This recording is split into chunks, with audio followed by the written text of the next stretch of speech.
असफलता एक चुनौती है, इसे स्वीकार करो। क्या कमी रह गई उसको देखो और उसमें सुधार करो। संघर्ष का ये मैदान ऐसे छोड़कर ना भागो तुम, और जब तक ना सफल हो अपनी नींद चैन को त्यागो तुम। क्योंकि कुछ किए बिना किसी की जय जयकार नहीं होती, और कोशिश करने वालों की कभी हार नहीं होती। कोशिश करने वालों की कभी हार नहीं होती। नमस्कार मित्रों, आप सभी का स्वागत करता हूं इस शानदार, जानदार और धमाकेदार बायोलॉजी के महत्वपूर्ण क्वेश्चन की श्रृंखला में। आपको सभी को पता होगा, अभी तक हम लोग मॉक 17 को डिस्कस कर चुके हैं, और आज के इस सेशन में मैं आप सभी के लिए लेकर आया हूं मॉक 18। आज की कक्षा में हम मॉक 18 को डिस्कस करने वाले हैं। मॉक 17 का विश्लेषण आप सभी ने काफी अच्छे तरीके से किया होगा, और आज हम मॉक 18 को देखने वाले हैं। सभी प्रश्न बहुत ही महत्वपूर्ण प्रश्न है, और आगे आने वाली सभी परीक्षाओं में यह सेशन आपके लिए हेल्पफुल रहेगा। तो चलिए बिना देर किए शुरुआत करते हैं मॉक 17 के होमवर्क वाले क्वेश्चन से। मैंने आपको एक होमवर्क दिया गया था, और इस होमवर्क वाले में क्वेश्चंस में यहां पर एक क्वेश्चन हम लोगों ने रखा है कि निम्नलिखित में से कौन सा जीव, जो क्वेश्चन आप लोगों को होमवर्क के लिए मिला था, निम्नलिखित में से कौन सा जीव श्वसन तो करता है परंतु श्वसन अंग यहां पर नहीं होता। देखिए बड़ा अच्छा प्रश्न है कि श्वसन यहां पर होगा पर इस जीव में श्वसन अंग नहीं पाया जाता, किस जीव को कहा जाता है। तो यहां पर ऑप्शन हम लोगों ने देखे थे कॉकरोच, यहां मेंढक का टेडपोल लार्वा, केंचुआ, या उपयुक्त में से कोई नहीं। अगर हम लोग डिस्कस करेंगे तो कॉकरोच आर्थ्रोपोडा का एक जंतु माना जाता है, और आर्थ्रोपोडा में अगर हम लोग श्वसन अंग की बात करें तो बुक लंग्स नाम का एक अंग होता है। बुक लंग्स नाम का अंग जो श्वसन के लिए उत्तरदायी माना जाता है, जिसे हम लोग बुक लंग्स या पुस्तक फेफुस के नाम से जानते हैं। तो यहां श्वसन अंग बनाएगा, यहां श्वसन अंग पाया जाता है। वही अगर मेंढक के टेडपोल लार्वा की बात करें तो मेंढक एक उभयचर जीव माना जाता है जो कॉर्डेटा के अंतर्गत आता है, और सभी कॉर्डेट्स में एक विकसित प्रकार का श्वसन अंग पाया जाता है। यह बात आप सभी को पता है। तो यहां मेंढक में गिल्स के द्वारा श्वसन की प्रक्रिया की जाती है, जिन्हें हम लोग गलफड़ों के नाम से भी जानते हैं। इन्हें हम लोग गिल्स या गलफड़े कह सकते हैं। तो इसका थर्ड ऑप्शन हम लोग देखने वाले हैं केंचुआ। देखिए केंचुआ एनिलिडा संघ का प्राणी होगा, और केंचुए में या एनिलिडा संघ के सभी प्राणियों में किसी विशिष्ट प्रकार का कोई श्वसन अंग नहीं पाया जाता, फिर भी इनके अंदर श्वसन की प्रक्रिया त्वचा के द्वारा कंप्लीट होती है। यानी यह जीव त्वची श्वसन के द्वारा श्वसन क्रियाविधि को संपन्न करते हैं।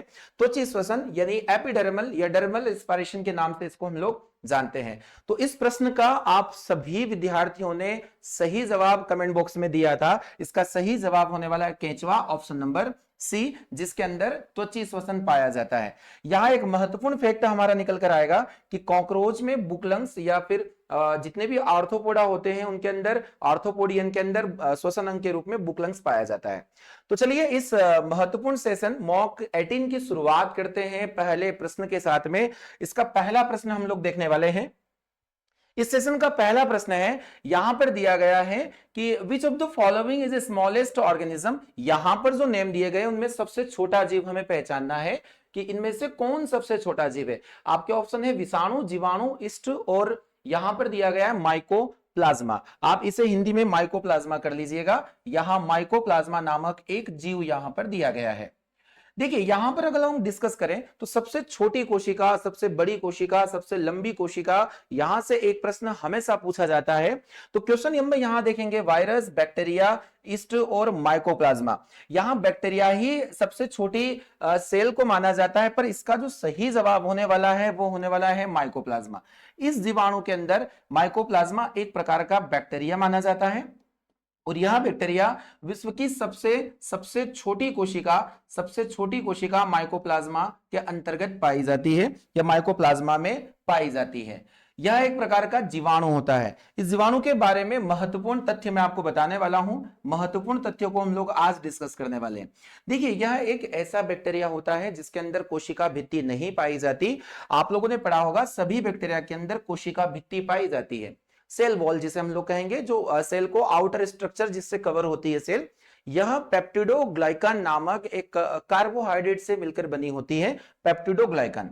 परंतु अगर हम माइकोप्लाज्मा का डिस्कस करें तो माइकोप्लाज्मा नामक बैक्टीरिया में सेल वॉल नहीं पाई जाती। यहां सेल वॉल कोशिका भित्ति एब्सेंट रहेगी।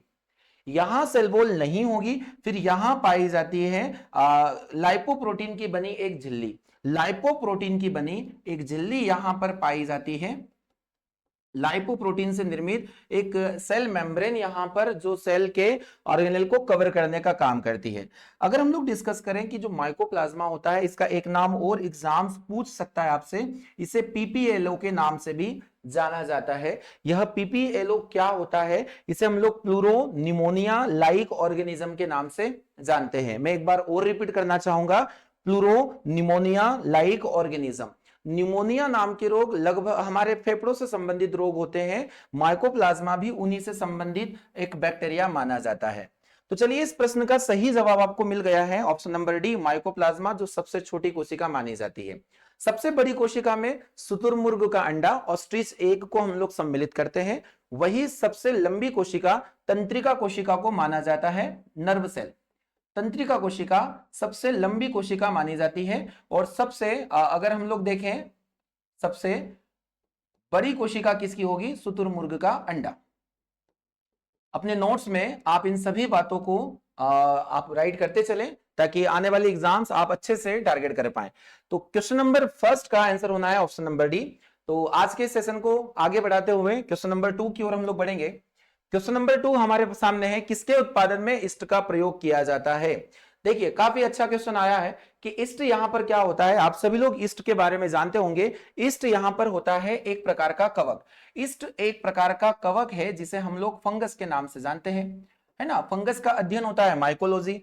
अगर हम लोग देखें, जो ईस्ट होगा, इस ईस्ट की खोज किसके द्वारा की गई थी, जिन्हें हम लोग खमीर के नाम से भी जानते हैं। ईस्ट को खमीर के नाम से भी जाना जा सकता है, खमीर, इसे हम खमीर के नाम से जानते हैं।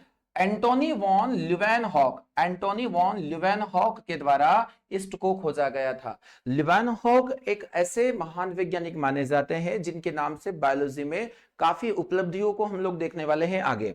ल्यूवेनहॉक के द्वारा खमीर या ईस्ट की खोज की गई थी। इसका प्रमुख कार्य होता है किण्वन प्रक्रिया में भाग लेना, यानी फर्मेंटेशन करवाना। किण्वन प्रक्रिया क्या होती है, जिस प्रक्रिया के अंदर एंजाइम की उपस्थिति से जटिल कार्बनिक पदार्थों को, ऑर्गेनिक जो कंपाउंड होते हैं, कॉम्प्लेक्स ऑर्गेनिक कंपाउंड, उन्हें सिंपल ऑर्गेनिक कंपाउंड में बदला जाता है। यानी यहां पर जटिल कार्बनिक पदार्थ सरल कार्बनिक पदार्थों में बदलने की क्रियाविधि होगी, और यह क्रियाविधि एंजाइम की उपस्थिति में होगी। यह होती है किण्वन की प्रक्रिया।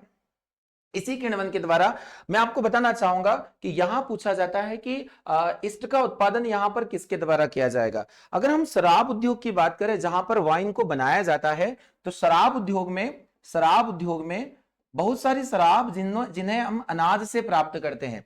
या फिर अगर हम लोग अंगूर में किण्वन को देखें, तो अंगूर के अंदर एक शर्करा होती है, और इस शर्करा का नाम होता है ग्लूकोज। ग्लूकोज को ग्रेप शुगर के नाम से जानते हैं। आप सभी को यह क्वेश्चन अच्छे से पता है। तो यहां उपस्थित जो ग्लूकोज होगा, अगर मैं इसकी क्रियाविधि बताऊं, अंगूर से अगर शराब का निर्माण करवाया जा रहा है, तो वहां ईस्ट का क्या रोल होने वाला है, मैं आपको समझाने वाला हूं। अंगूर में उपस्थित जो ग्लूकोज शर्करा होती है, इस ग्लूकोज शर्करा में जो अवायवीय श्वसन जो किसके द्वारा होता है, ईस्ट के द्वारा होता है, यानी कि फफूंद के द्वारा होता है। ऑक्सीजन की एब्सेंस में यह श्वसन होगा, जिस श्वसन को हम लोग इनएरोबिक रिस्पायरेशन के नाम से जानते हैं। और यह अवायवीय श्वसन, यानी अगर हम इसको फार्मूला बेस्ड करें, तो C6H12O6 यहां पर एनएरोबिक रिस्पायरेशन के थ्रू निर्माण होता है एथिल अल्कोहल और कार्बन डाइऑक्साइड का। यानी इसे हम लोग देखेंगे C2H5OH और बाई प्रोडक्ट के फॉर्म में हमें कार्बन डाइऑक्साइड यहां पर प्राप्त हो सकता है। तो इस प्रक्रिया को हम लोग देखेंगे कि अंगूर में उपस्थित अंगूर से अल्कोहल कैसे बना। यहां पर हम लोगों ने अवायवीय श्वसन करवाया ईस्ट के द्वारा, खमीर के द्वारा, क्योंकि ये ऑक्सीजन की अनुपस्थिति में होता है, और इस क्रिया के दौरान हमें एथिल अल्कोहल और कार्बन डाइऑक्साइड की प्राप्ति होती है। यही अल्कोहल, जब इस अल्कोहल की मात्रा बढ़ती चली जाती है, तो उस प्रक्रिया में ये ईस्ट अपने आप को नष्ट कर लेते हैं और वहां अल्कोहल का निर्माण होता है। तो शराब उद्योग में ये सारी प्रक्रियाएं करवाई जाती है। तो मुझे उम्मीद है आप सभी को यह समझाया गया डाटा अच्छे से समझ में आया होगा। तो यहां बिल्कुल सही आंसर होने वाला है कि यहां कौन सा अल्कोहल बना। तो इस अल्कोहल का नाम है एथिल अल्कोहल, यानी इथाइल अल्कोहल भी हम इसे बोल सकते हैं, जिसका फॉर्मूला होता है C2H5OH, यानी अल्कोहल ग्रुप का सेकेंड मेंबर हम इसे कहते हैं। सेकंड मेंबर के नाम से इसको हम लोग जानते हैं। तो चलिए, बड़ा अच्छा प्रश्न हमारे सामने है, एग्जाम्स इन्हें ऐसे ही प्रश्नों को टारगेट करता है। तो बढ़ते हैं अगले प्रश्न की ओर। क्वेश्चन नंबर 3 हमारे सामने है कि लाइकेन बहुत अधिक संवेदनशील होते हैं, किसके लिए संवेदनशील माने जाते हैं लाइकेन? तो यहां पर लिचेन का नाम सभी ने सुना होगा, ये किसके प्रति सेंसिटिव होंगे ये हमें दिखाना है। देखिए, लाइकेन आप सभी को जानकारी होगी कि लाइकेन एक प्रकार का सहजीवी संबंध माना जाता है, एक सहजीवी संबंध, और यह सहजीवी संबंध शैवाल और कवक के बीच माना जाता है, शैवाल और कवक के बीच, एल्गी और फंगस के बीच। इस सहजीवी संबंध को हम हेलोटिज्म के नाम से भी जानते हैं। इस संबंध का नाम हेलोटिज्म के नाम से होगा। बहुत ही यूनिक डाटा है जो हम आपको प्रोवाइड करवा रहे हैं। हेलोटिज्म ये संबंध के नाम से जाना जाता है। लाइकेन का स्टडी लाइकेनोलॉजी के नाम से जाना जाता है, लाइकेनोलॉजी, लाइकेनोलॉजी के नाम से लाइकेन का अध्ययन किया जाता है। देखिए, लाइकेन वायुमंडल में कहां होते हैं? पेड़ पौधों की शाखाओं पर, चट्टानों पर, विभिन्न जगहों पर जहां नमी की मात्रा पाई जाती है वहां लाइकेन अवेलेबल हो सकते हैं। ये लाइकेन माना जाता है कि इन्हें हम लोग पॉल्यूशन इंडिकेटर या प्रदूषण सूचक के नाम से भी जानते हैं। यानी ऐसे पौधे होते हैं जो प्रदूषण की सूचना हम लोगों को देते हैं, पोल्यूशन कितना है। अब वायुमंडल में किसकी मात्रा बढ़ जाने से जो लाइकेन होता है वो सेंसिटिव हो जाता है या संवेदनशील होता है? तो मैं आपको दो गैस से बताने वाला हूं। यहां पर सल्फर डाइऑक्साइड के बारे में आप सभी को जानकारी होगी, पर यहां एक गैस यहां पर और ऐड करने वाले जिसका नाम है carbon monoxide.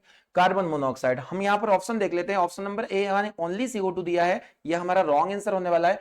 SO2, sulphur dioxide और कार्बन मोनोऑक्साइड बिल्कुल सही जवाब इसका होने वाला है। अगर वायुमंडल में सल्फर डाइऑक्साइड की मात्रा बढ़ जाए तो लाइकेन यहां अनुपस्थित हो जाते हैं। इन्हें इसीलिए लाइकेन को पॉल्यूशन इंडिकेटर के नाम से जानते हैं।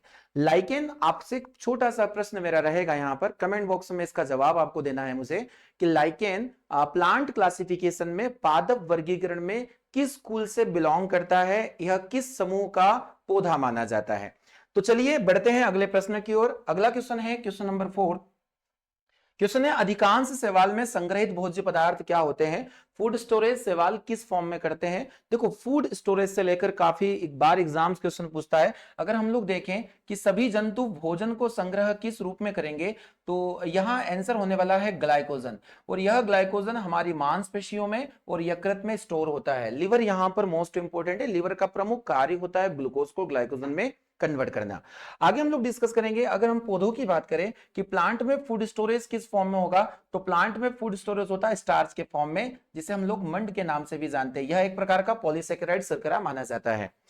यही अगर हम लोग शैवालों की बात करें, शैवालों में भी भोजन का संग्रह स्टार्च के फॉर्म में ही होगा, यानी वही स्टार्च जो पौधों में, क्योंकि लगभग इनके जो गुण होते हैं वो पौधों से मिलते जुलते हैं।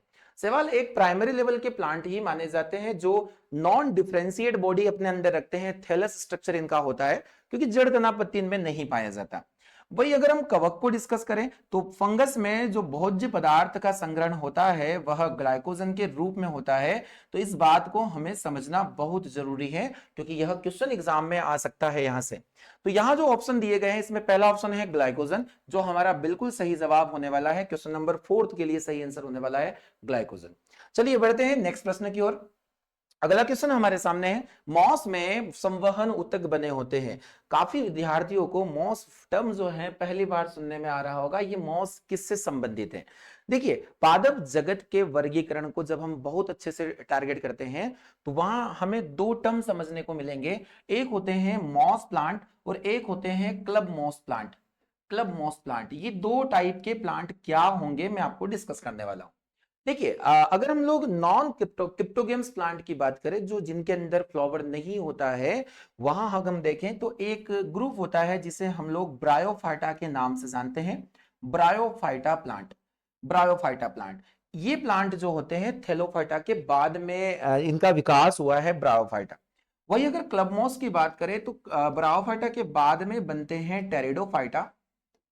टेरिडोफाइटा, अगर हम लोग इनको डिस्कस करें तो इन ब्रायोफाइटा में WHC पावर काफी ज्यादा होता है as compare of other plant. अगर हम लोग देखें WHC पावर क्या होता है, इसे हम लोग किसी भी पौधे की जल धारण क्षमता के नाम से जानते हैं किसी भी पौधे की जल धारण क्षमता, यानी कुछ पौधों में पानी को ग्रहण करने की क्षमता काफी उच्च मानी जाती है और यह WSC पावर उन्हीं में से है। तो ब्रायोफाइटा को ऐसा माना जाता है कि यह पौधे अपनी क्षमता से कई गुना ज्यादा पानी को अपने अंदर स्टोर करना कर सकते हैं, ये एबिलिटी इनमें पाई जाती है। यहाँ एक पौधे का नाम मैं आपको बताना चाहूंगा, स्फेगनम। स्फेगनम नाम का एक पौधा होता है, स्फेगनम नाम का एक पौधा होता है। यह अपनी क्षमता से कुल 17 गुना ज्यादा पानी, 17 गुना ज्यादा पानी अपने अंदर स्टोर कर सकता है। स्फेगनम नाम का पौधा जो ब्रायोफाइटा के अंतर्गत माना जाता है। तो इतनी जानकारी आप सभी को समझ में आई होगी।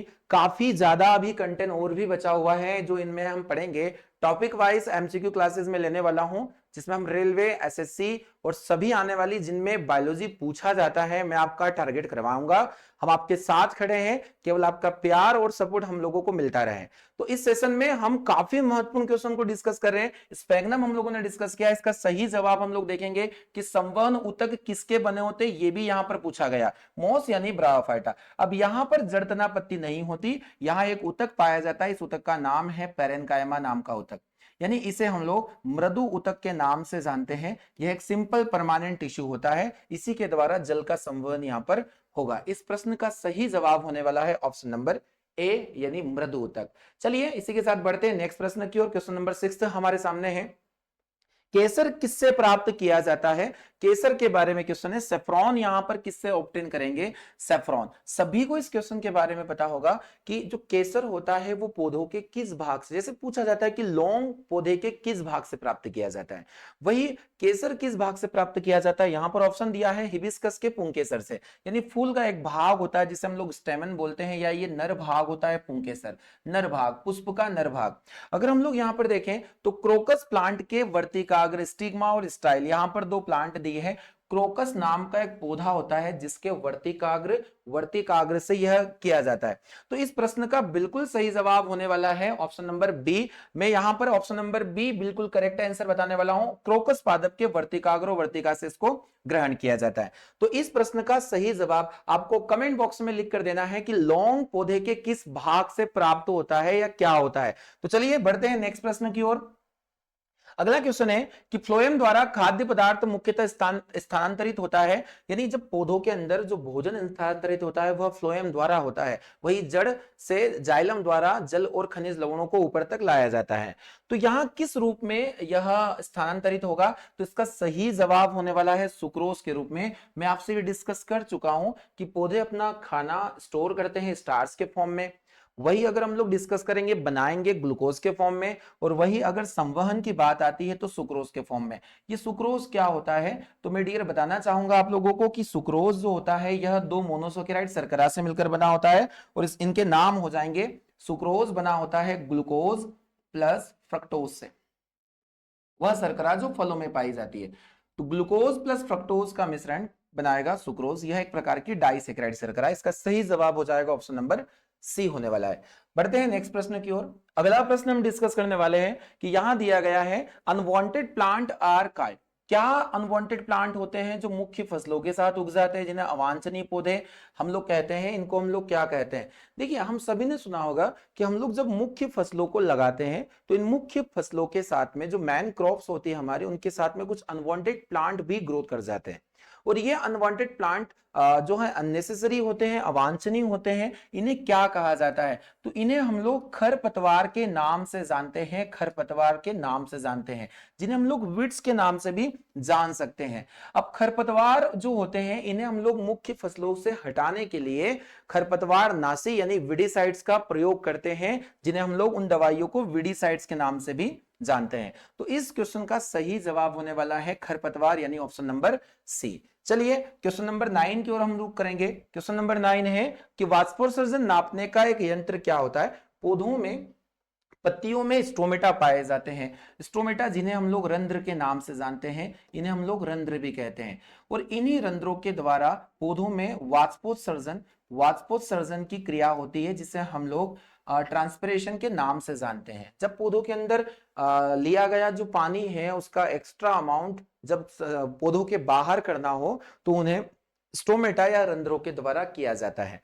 तो यह वाष्पोत्सर्जन की क्रिया बहुत ही आवश्यक होती है पौधों के लिए। तो यह किसके द्वारा मेजर किया जाता है? तो एक पैमाना में जो आपको बताने वाला हूं, गेनांग पोटोमीटर, गेनांग पोटोमीटर नामक पैमाना, जिसके द्वारा ट्रांसपिरेशन की रेट को मेजर किया जाता है। तो यहां हम लोग ऑप्शन देख लेते हैं। ऑप्शन पहला यहां पर दिया गया पोटोमीटर, यहां इसका पूरा नाम होने वाला है गेनांग पोटोमीटर। ऑक्सीनोमीटर से हम लोग ग्रोथ को मेजर करते हैं, जो वृद्धि होती है। और हाइड्रोमीटर क्या होता है? तो जल का आपेक्षिक घनत्व, है ना। रिलेटिविटी डेंसिटी मेजर करते हैं, पानी का आपेक्षिक घनत्व मेजर करेंगे। और अगर हम लोग लेक्टोमीटर की बात करें तो लेक्टोमीटर दूध की शुद्धता मापने वाला यंत्र होता है। दूध की शुद्धता को मेजर करने वाला इंस्ट्रूमेंट माना जाता है लेक्टोमीटर। तो चलिए, इस प्रश्न का सही जवाब हो जाएगा ऑप्शन नंबर ए। बढ़ते हैं नेक्स्ट क्वेश्चन की ओर। अगला प्रश्न है कि एक कोशिका में सर्वाधिक पाए जाने वाले पदार्थ क्या होते हैं? यूनिसेलुलर सेल होती है एक कोशिका, जिसमें एक कोशिकीय जीव होंगे। एक कोशिका में सबसे ज्यादा पाए जाने वाले पदार्थ, कि एक सेल का अगर हम लोग कंपोजिशन डिस्कस करें तो वहां सबसे ज्यादा पाया जाता है पानी। सबसे ज्यादा पानी पाया जाता है। अगर हम लोग देखें तो 75 से 85-90% तक यहां पर जल का अमाउंट होता है। वही अगर सेकंड नंबर पर मैं आपसे डिस्कस करना चाहूं तो प्रिय विद्यार्थीगण, यहां पर प्रोटीन जो 9 से 12% अप्रोक्सी, यहां 12-12% के अप्रोक्स यहां पर प्रोटीन का अमाउंट एक सेल में मिलता है। अगर यहां पर जल नहीं दिया गया है तो सेकंड नंबर इसका सही जवाब होने वाला है प्रोटीन, यानी कि option number C. Comment box में जाकर आपको जवाब देना है कि हमारी एक कोशिका के अंदर न्यूक्लिक एसिड यानी न्यूक्लिक अम्ल का अमाउंट कितना होता है, या इसका रेशियो कितना होता है। तो चलिए बढ़ते हैं अगले प्रश्न की ओर। क्वेश्चन नंबर 11 हम लोग डिस्कस करेंगे। 11 क्वेश्चन यहां पर दिया गया है, यदि कोशिका के राइबोसोम को नष्ट कर दिया जाए तो क्या होगा? अगर राइबोसोम सेल के अंदर ना मिले तो सेल में क्या देखने को मिल सकता है? देखिए, आप सभी को पता होगा कि जो राइबोसोम होते हैं वो किसी कोशिका के सबसे छोटे अंग माने जाते हैं। हमारी किसी सेल में एक कोशिका के अंदर जो केंद्रक होगा, हमारे अंदर केंद्रक होगा, और इस केंद्रक से लगे हुए एंडोप्लाज्मिक रेटिकुलम यहां पर पाए जाते हैं, जो खोखली नली के डायग्राम होते हैं। और इन्हीं नली में डॉट शेप में यहां पर इस तरीके के छोटे छोटे कण पाए जाते हैं, और इन कणों को राइबोसोम के नाम से जानते हैं। राइबोसोम के नाम से जानते हैं, पेलाडे के द्वारा ये खोजे गए थे। राइबोसोम का मुख्य कार्य होता है प्रोटीन को संश्लेषण करना, प्रोटीन सिंथेसिस करना, प्रोटीन संश्लेषण करना। इसीलिए इन्हें हम लोग कोशिका की प्रोटीन फैक्ट्री के नाम से भी जानते हैं। हमारे कोशिका में प्रोटीन फैक्ट्री राइबोसोम होगा। तो सीधी सी बात है, अगर राइबोसोम हमारी सेल में नहीं पाया जाएगा तो सबसे पहला नुकसान, प्रोटीन संश्लेषण की जो क्रिया है वह रुक जाएगी। यहां ऑप्शन पढ़ेंगे कि प्रकाश संश्लेषण नहीं होगा, यह हमारा रॉन्ग ऑप्शन होगा। श्वसन नहीं होगा, श्वसन क्रिया में कोशिका द्रव और माइटोकॉन्ड्रिया का बहुत बड़ा रोल होता है। वसा संचय नहीं होगा। और ऑप्शन नंबर डी आप ध्यान पूर्वक देखिएगा कि प्रोटीन का संश्लेषण यहां पर नहीं होगा, यानी protein synthesis will not occur, यानी ऑप्शन नंबर डी इसका करेक्ट आंसर है। तो बढ़ते हैं अगले प्रश्न की ओर। अगला क्वेश्चन ध्यान पूर्वक आप देखें। देखिए, बहुत अच्छे क्वेश्चन है कि हरे पौधे हमारे लिए उपयोगी होते हैं क्योंकि वे क्या करते हैं, यानी जितने भी ग्रीन प्लांट है वो यूजफुल होंगे हमारे लिए। इसका प्रमुख रीजन क्या होने वाला है? तो इसके ऑप्शन हम लोग पढ़ लेते हैं कि वायु में नाइट्रोजन स्तर को नियंत्रित करते हैं। देखिए, वायु में नाइट्रोजन को नियंत्रित करना पौधों के लिए जरूरी नहीं, यह हमारे लिए एक लाभदायक प्रक्रिया नहीं होती है। साथ ही दिन के समय में कार्बन डाइऑक्साइड छोड़ते हैं और ऑक्सीजन का उपभोग करते हैं। क्या ऐसा होता है? दिन के समय पौधे सूर्य प्रकाश की उपस्थिति में फोटोसिंथेसिस करते हैं, और अगर हम लोग देखें तो फोटोसिंथेसिस के थ्रू यहां पर ग्लूकोज और हमारे लिए यह ऑक्सीजन अवेलेबल करवाएंगे। यह दिन की क्रियाविधि होती है। हाँ, श्वसन के दौरान यानी रिस्पायरेशन जब पौधे करेंगे तो श्वसन के दौरान पौधे ऑक्सीजन ग्रहण करते हैं। श्वसन के दौरान पौधे ऑक्सीजन ग्रहण करते हैं। वही अगर प्रकाश संश्लेषण की बात करें तो पौधे ऑक्सीजन को छोड़ते हैं, पर यह प्रक्रिया दिन के समय होगी। तो यहां ऑप्शन नंबर बी हमारे लिए रॉन्ग होने वाला है। वही अगर हम लोग ऑर्गन की बात करें, यहां कोई रोल नहीं होना है। ऑप्शन नंबर डी देखिएगा कि दिन के समय ऑक्सीजन छोड़ते हैं और कार्बन डाइऑक्साइड का उपभोग करते हैं। बिल्कुल सही जवाब होना है इस क्वेश्चन के लिए कि दिन के समय इनके द्वारा ऑक्सीजन छोड़ी जाती है। इस प्रक्रिया का नाम है प्रकाश संश्लेषण। चलिए बढ़ते हैं अगले प्रश्न की ओर। ऑप्शन नंबर डी इस क्वेश्चन के लिए सही होने वाला है। क्वेश्चन नंबर 13 हम लोग पढ़ने वाले हैं कि पौधों में गैसों का विनिमय किसके द्वारा होता है। प्रीवियस क्वेश्चन में इस क्वेश्चन के बारे में मैंने आपसे डिस्कस किया है कि पौधों में पत्तियों में छोटे छोटे स्टोमेटा पाए जाते हैं। इन्हें हम लोग रंध्र के नाम से जानते हैं। और ये स्ट्रोमेटा क्या करते हैं, इन्हें हम लोग स्ट्रोमेटा के नाम से भी जानेंगे। ये स्ट्रोमेटा हमारे अंदर या पौधों के अंदर वाष्पोत्सर्जन की प्रक्रिया को संपन्न करवाते हैं, वही गैसों का विनिमय करवाते हैं, क्योंकि ये छोटे छोटे स्ट्रोमेटा होते हैं। ठीक है, तो यहां पर हम लोग देखेंगे कि गैसों का जो विनिमय होता है वह स्ट्रोमेटा के द्वारा होता है, स्ट्रोमेटा के द्वारा होता है।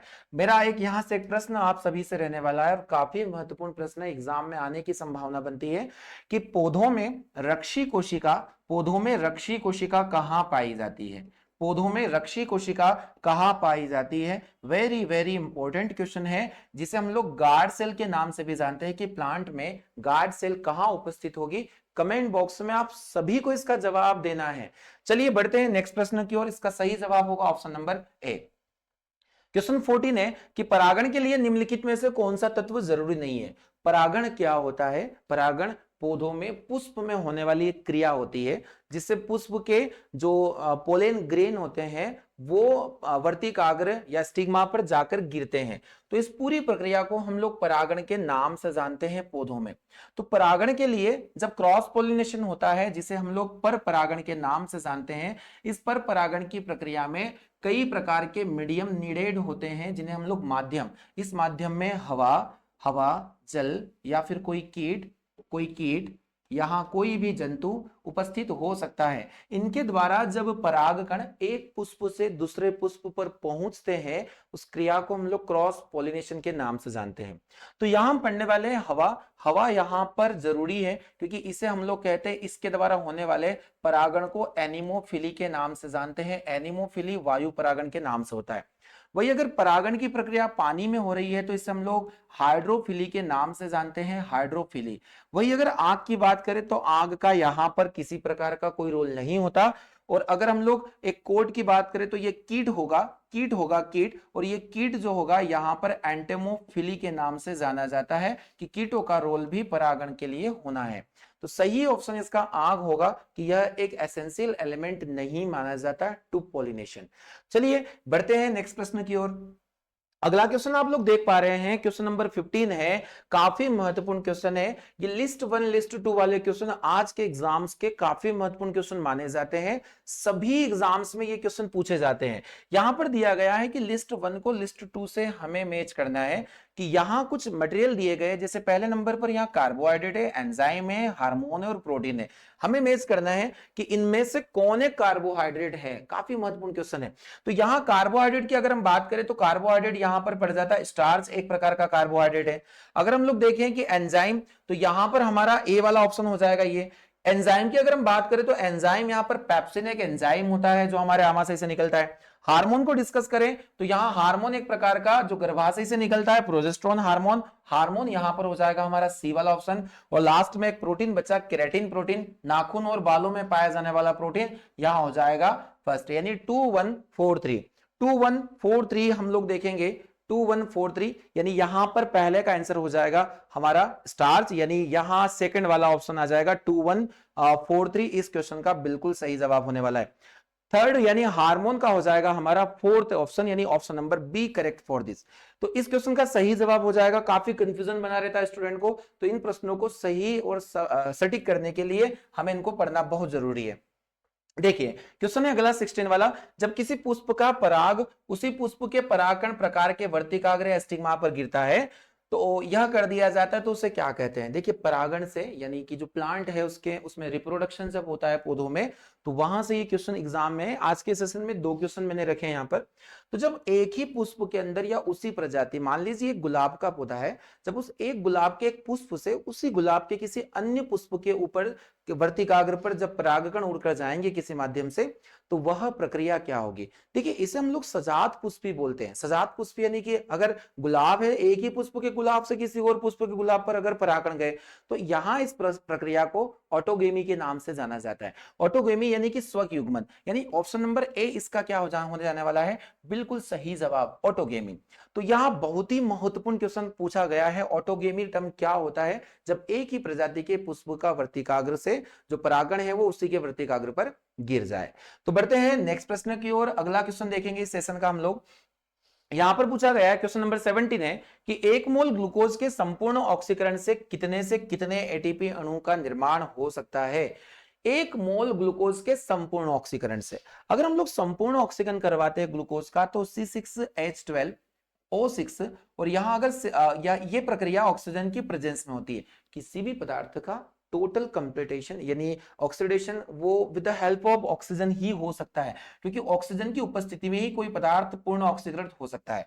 यहाँ किसका निर्माण होगा, तो हम लोग देखेंगे यहाँ कार्बन डाइऑक्साइड और यहाँ पानी का निर्माण होता है, और साथ ही साथ यहाँ पर कुल 38 एटीपी जो अणु ऊर्जा है वह बनती है। एटीपी जिसे हम लोग एनर्जी करेंसी के नाम से जानते हैं, तो यहाँ 38 एटीपी इसका सही आंसर होने वाला है। पर यहाँ जो 2 एटीपी होते हैं वो अनाक्षी श्वसन के भी इंक्लूड हम लोग कर लेते हैं, यानी ओरल यहाँ पर 36 एटीपी अणुओं का निर्माण होता है। इन एरोबिक रिस्पायरेशन से यहाँ पर 2 एटीपी जो मॉलिक्यूल है वो हम लोग ऐड कर लेते हैं। सही जवाब इसका 36 होने वाला है, ऑप्शन नंबर डी। 17 का सही आंसर होने वाला है ऑप्शन नंबर डी। चलिए बढ़ते हैं क्वेश्चन नंबर 18 की ओर।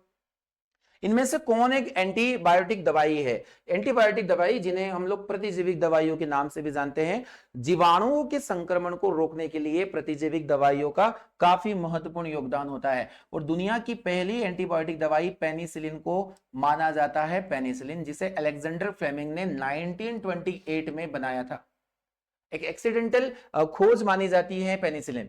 आगे हम लोग बढ़ते हैं, एस्पिरिन क्या है। एस्पिरिन एक प्रकार की एंटीपायरेटिक दवाई मानी जाती है। एंटीपायरेटिक दवाई का मतलब होता है कि ये दर्द निवारक दवाइयां होती हैं, ये पेन को रिलीफ करती है, जिन्हें हम लोग दर्द निवारक दवाई के नाम से भी जानते हैं। Aspirin antipyretic. अगर हम लोग पेनिसिलिन की बात करें तो यहां पेनिसिलिन एक प्रकार का एंटीबायोटिक दवाई माना जाता है। ऑप्शन नंबर बी इस क्वेश्चन के लिए बिल्कुल सही जवाब होने वाला है। पैरासीटामोल अगर हम लोग देखें तो ज्वरनाशी होता है, ज्वरनाशी यानी कि इसे जो शरीर का तापमान है वो कम करने के लिए हम लोग लेते हैं। तो सही जवाब इसका ऑप्शन नंबर सी होने वाला है। क्वेश्चन नंबर 19 की ओर हम लोग बढ़ रहे हैं। क्वेश्चन नंबर 19 है कि एपीकल्चर किससे संबंधित है। एपीकल्चर एक शाखा यहां पर पूछी गई है, जो बहुत ही सिंपल क्वेश्चन आप लोगों के लिए है कि एपीकल्चर का जो संबंध होता है वह क्या मधुमक्खी, मछली, लाख या फिर रेशम। इसका सही जवाब होता है कि जो एपीकल्चर होता है वो मधुमक्खी पालन को हम लोग कहते हैं, मधुमक्खी पालन को। अगर हम लोग देखें कि मछली पालन क्या होगा, तो मछली पालन को हम लोग पीसी कल्चर के नाम से जानेंगे, पीसी कल्चर के नाम से जानेंगे। वही अगर हम लोग सिल्क वॉर्म की बात करें तो यहां पर रेशम कीट का पालन सेरीकल्चर के नाम से जाना जाता है। किस नाम से जाना जाता है, सेरीकल्चर के नाम से जाना जाता है। इसे हम लोग सेरीकल्चर के नाम से भी जान सकते हैं, सेरीकल्चर, सेरीकल्चर, या इसे हम लोग रेशम का कीड़ा पालन भी बोल सकते हैं। तो वही सही जवाब इस क्वेश्चन के लिए होना है आप लोगों के लिए ऑप्शन नंबर ए, यानी ऑप्शन ए एपीकल्चर मधुमक्खी पालन से संबंधित है। बढ़ते हैं इस श्रृंखला के अंतिम प्रश्न की ओर। आज का अंतिम प्रश्न आप ध्यान से पढ़िएगा कि यहां पूछा गया है समुद्री ककड़ी। एनिमल क्लासिफिकेशन का बड़ा शानदार शानदार क्वेश्चन है। समुद्री ककड़ी जिसे सी कुकुम्बर या निम्नलिखित में से किसे इंगित करता है। समुद्री खीरा ककड़ी बोलते हैं इसे, सी कुकुम्बर बोल सकते हैं, या समुद्री खीरा। समुद्री खीरा, समुद्र में पाया जाने वाला खीरा। तो यहां किस चीज को इंडिकेट करता है, तो नंबर 1, क्या यह एक प्रकार की समुद्री शैवाल है। तो इस प्रश्न का सही जवाब यहां पर शैवाल नहीं होगा। एक समुद्री अकशेरुकी प्राणी जो इनवर्टिब्रेट के अंतर्गत आता है, या सलाद के लिए एक प्रकार की सब्जी जो समुद्र में उगाई जाती है, या फिर यहां एक मछली है। देखिए सी कुकुम्बर, आप सभी ने एक जीव का नाम सुना होगा जिस जीव को हम लोग होलोथुरिया के नाम से जानते हैं। होलोथुरिया के नाम से जीव को जाना जाता है, होलोथुरिया। ये जब हम लोग संघ पढ़ते हैं, संघ का नाम है इकाइनोडर्मेटा।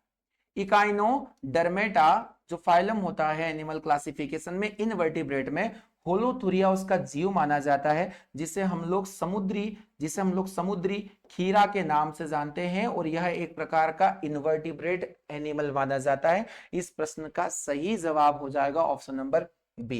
देखिए कितने अच्छे क्वेश्चन है, कितने शानदार क्वेश्चन है इस सेशन में, जो प्रश्न एग्जाम्स में सीधे पूछे जाएंगे इन सेशन से। तो उम्मीद मुझे ये है आपसे, आप सभी इन प्रश्नों को बहुत अच्छे से देख रहे हैं, आप अपने नोट्स बनाते चले। एक दिन ऐसा आने वाला है कि ये नोट्स आपके एग्जाम निकालने में आपको हेल्प करने वाले हैं, पर आप एक क्वेश्चन में बताए गए कॉन्सेप्ट को अच्छे से अपनी कॉपी में नोट करें, और डेली सुबह उठकर आप इनका रिवीजन करें, क्योंकि आपको इंतजार होना चाहिए 4 बजने का। जिस दिन 4 बजेंगे उस दिन एक नया कॉन्सेप्ट और एक नया आपके पास एक वीडियो आएगा जिसमें वही 20 क्वेश्चंस के साथ में मैं अप्रोक्सीमेट 200 क्वेश्चन को आपसे डिस्कस करता हूं। तो इस श्रृंखला का जो काफी महत्वपूर्ण योगदान आपके एग्जाम निकालने में होना है। तो चलिए आज के सेशन का मैं अंतिम प्रश्न आप लोगों को देने वाला हूं। इस होमवर्क क्वेश्चन को आप सभी मुझे कमेंट बॉक्स में बताएंगे कि जीवाणुओं की रोम जैसी संरचना को क्या कहा जाता है। कितने यूनिक क्वेश्चन है कि बैक्टीरिया के अंदर जो हेयर लाइक स्ट्रक्चर होती है उसे क्या किस नाम से। इसके ऑप्शन है फ्लैजिला, क्लॉट्स या फिर एट्रिक्स बोल सकते हैं या फिर सिलेंड्री। बैक्टीरिया आप पढ़ते हो वहां पर बैक्टीरिया की स्ट्रक्चर में ये स्ट्रक्चर पाई जाती है रोम जैसे रचना, उसे इनमें से किस नाम से जाना जाता है। तो चलिए प्रिय मित्रों, हम लोग मिलते हैं अगले सेशन में। आप जरूर इन श्रृंखलाओं को अच्छे से पढ़ें और जिन्होंने पुराने वीडियोस नहीं देखे हैं एक बार आप डिस्क्रिप्शन बॉक्स में जाकर जो लिंक अवेलेबल है वहां क्लिक करके पुराने वीडियोस को भी देखें ताकि आपको और अच्छे से हेल्प मिल सके। मिलते हैं कल के सेशन में, तब तक के लिए जय हिंद।